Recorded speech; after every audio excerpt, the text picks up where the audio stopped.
البدع والأهواء، أهل البدع العقائدية وأهل البدع السياسية. نقول بيننا وبينكم السلف، بيننا وبينكم الكتب، كان فيقول البدع بيننا وبينكم. Bismillahirrahmanirrahim. Alhamdulillah, wassalatu wassalamu ala rasulillah, amma ba'd. Kita lanjut membaca di Al-Fusul fi Siratul Rasul, karangan Ibnu Katsir rahmatullah alaihi. Dan akhir pembahasan yang kita ambil ya ikhwah, apa-apa yang berkaitan mengenai permulaan atau detik-detik sebelum Rasul alaihi salatu wassalam hijrah, atau detik-detik di mana Allah azza wa jalla mulai memberikan untuk Nabi Muhammad jalan keluar. Detik di mana Rasul alaihissalatu wassalam akan mendapatkan pertolongan dari Allah melalui dari orang-orang yang Allah azza wa jalla pilih. Orang-orang yang Allah azza wa jalla tahu mereka adalah sekelompok manusia, segelintir para makhluk yang apabila Allah pikulkan kepada mereka amanat ini, mereka akan mampu untuk menegakkan. Di mana di situ Rasulullah selepas beliau kembali ke Mekah dengan penjagaan Mut'im ibnu Adi, dengan jaminan Mut'im ibnu Adi, Rasul nggak duduk diam, tapi beliau terus mencari waktu, momen yang pas untuk menyampaikan agama Allah, sehingga beliau memanfaatkan kedatangan orang-orang yang mengunjungi Al-Ka'bah di musim haji. Ditawarkan dari kabilah dari suku ke suku. Sampai di situ Rasulullah bertemu dengan sekelompok dari kalangan orang-orang Ansar.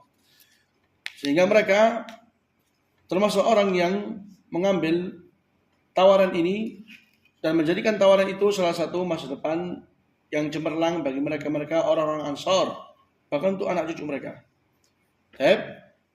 Di situ terjadi yang namanya Bai'atul Aqabatul Ula. Kesepakatan bai'at pertama yang terjadi di tempat namanya Aqabah. Aqabah itu suatu tanjakan. Dia agak sedikit jauh dari Ka'bah. Di situ Rasulullah SAW membaiat sekelompok dari kalangan orang-orang Ansar. Setelah kita baca sebagaimana apa yang telah disebutkan oleh Ibnu Katsir. Dan mereka dikenal tatkala berbaiat dengan Rasulullah dikenal dengan baiat kabaiatin nisa. Jadi mereka itu dibaiat oleh Nabi untuk menjadi sosok seorang muslim yang taat, untuk membangun suatu keistiqomahan dalam perorangan. Adapun bai'ah yang kedua di tempat yang sama, maka di situ Rasul alaihissalam ingin mengambil perjanjian lebih dari sekedar perjanjian dari perorangan. Tapi perjanjian ini sifatnya adalah suatu kesepakatan dan kesanggupan orang-orang Ansar untuk menerima Nabi alaihissalam dan berjanji untuk menjaga Nabi, melindungi Nabi, dan sebagaimana mereka melindungi istri-istri mereka, sebagaimana mereka berani mengorbankan darah mereka demi mengorbankannya, demi menjaga kehormatan. Maka Rasul alaihissalam mengambil perjanjian ini.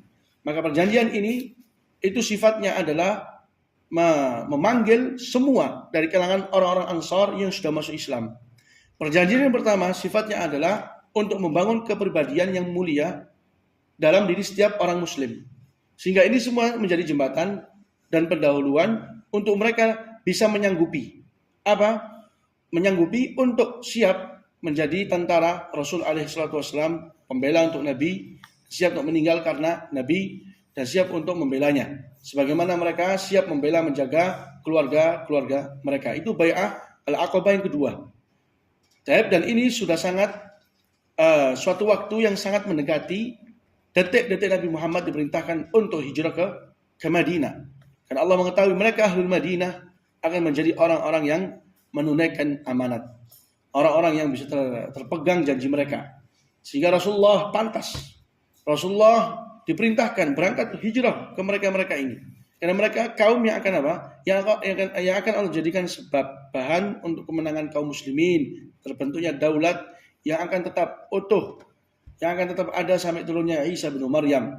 Isa bin Maryam di akhir zaman akan berhukum dengan hukumnya dengan syariat Nabi Muhammad. Jadi daulat Nabi Muhammad akan terus dia utuh, akan terus ada.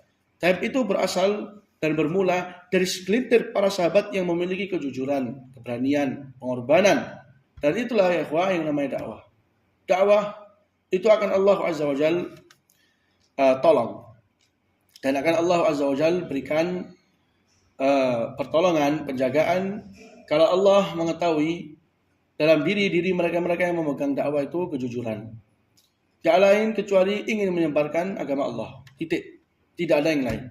Tidak ada dimaksud atau dibalik maksudnya mereka itu suatu dunia atau suatu kedudukan atau apapun yang bisa mencoreng kebaikan atau niat yang menjadi syarat untuk benarnya ibadah.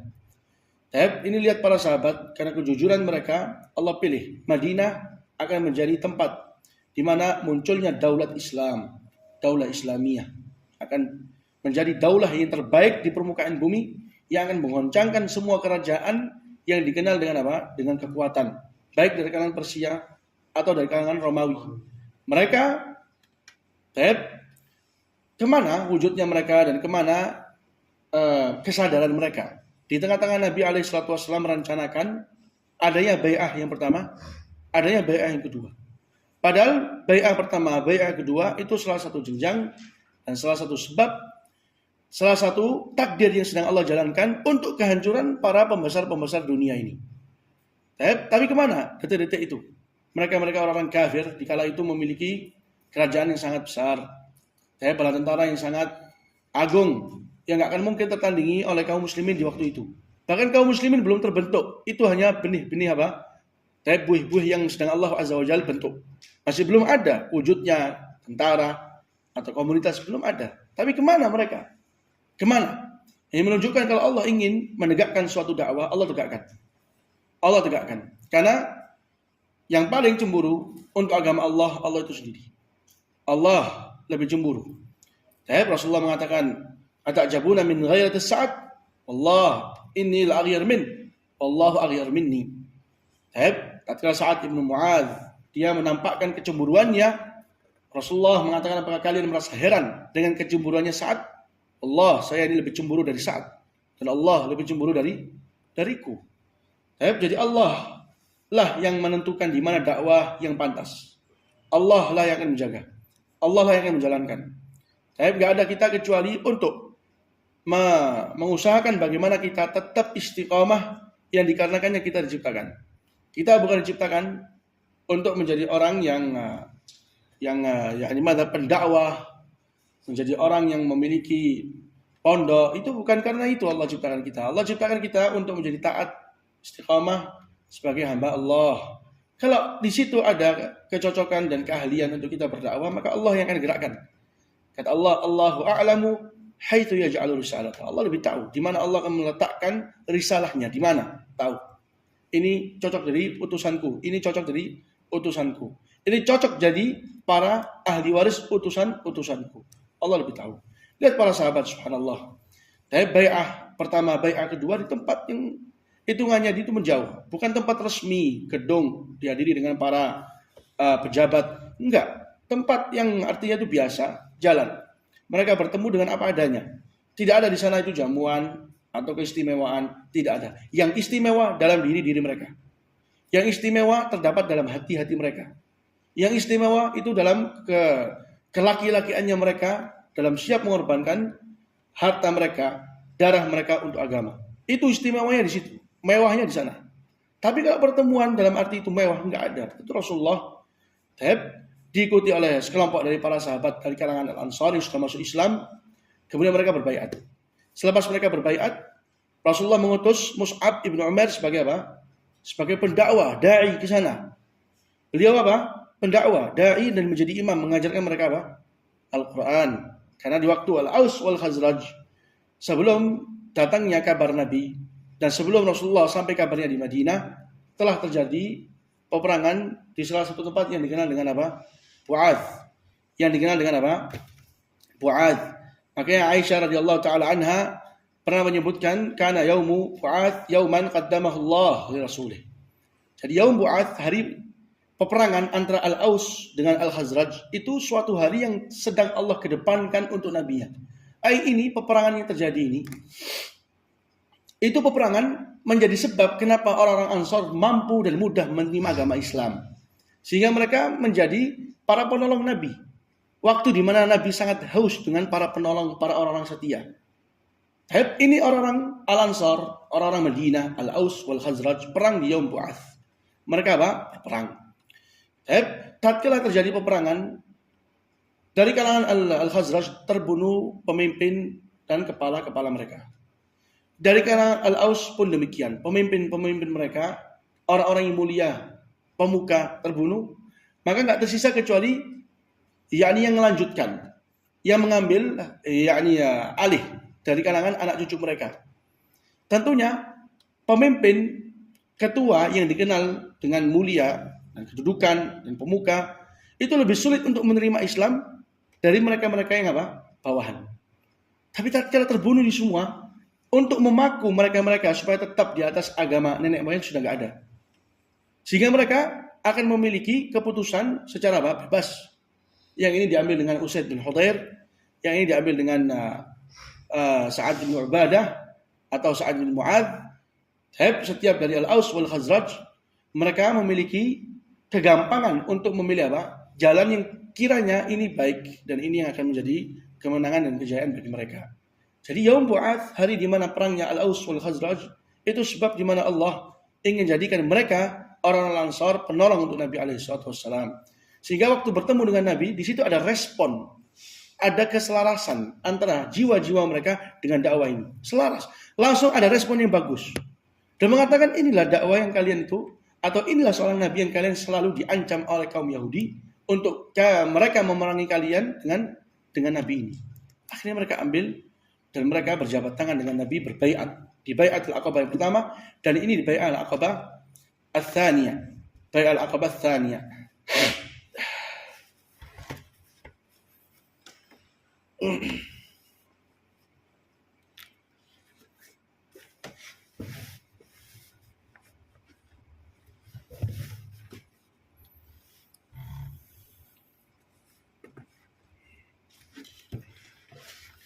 Qala wa kathura al-islamu bil madinati wa dhahara.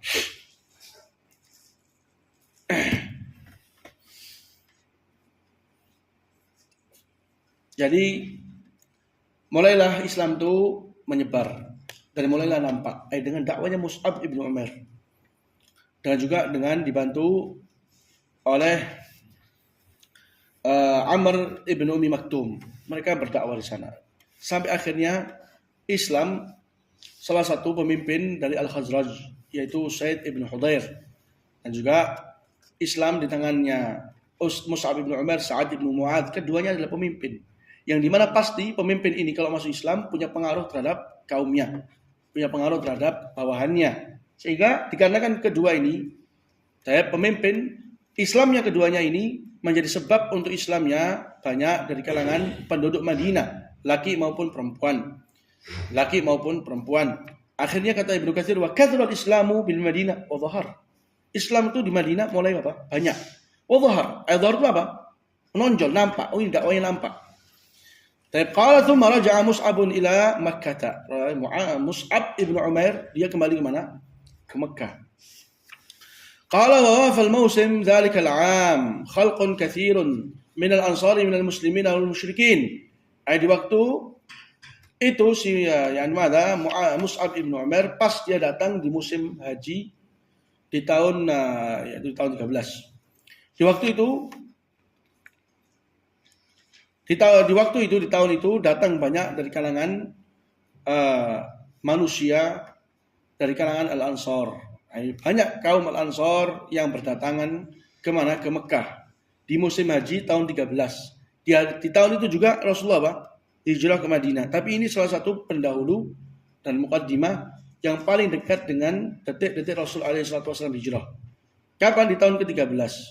Di mana orang-orang Ansar itu semuanya mereka menuju ke mana? Menuju ke Madinah. Yang di mana jumlahnya mereka waktu itu 300 orang. 300 orang, 75 dari kalangan kaum muslimin. 225 dari kalangan kaum musyrikin. Mereka dipimpin oleh satu pemimpin. 75 ini 2 dari kalangan perempuan. Sisanya ada semua dari kalangan laki-laki yang dipimpin oleh Al-Bara ibn Ma'rur, dari Bara ibn Ma'rur. 75 kaum muslimin inilah yang akan Rasul alaihi salatu wasallam ambil dari mereka al-bai'ah al-aqabah, bai'atul aqabah tsaniyah. Bai'ah al-aqabah yang kedua.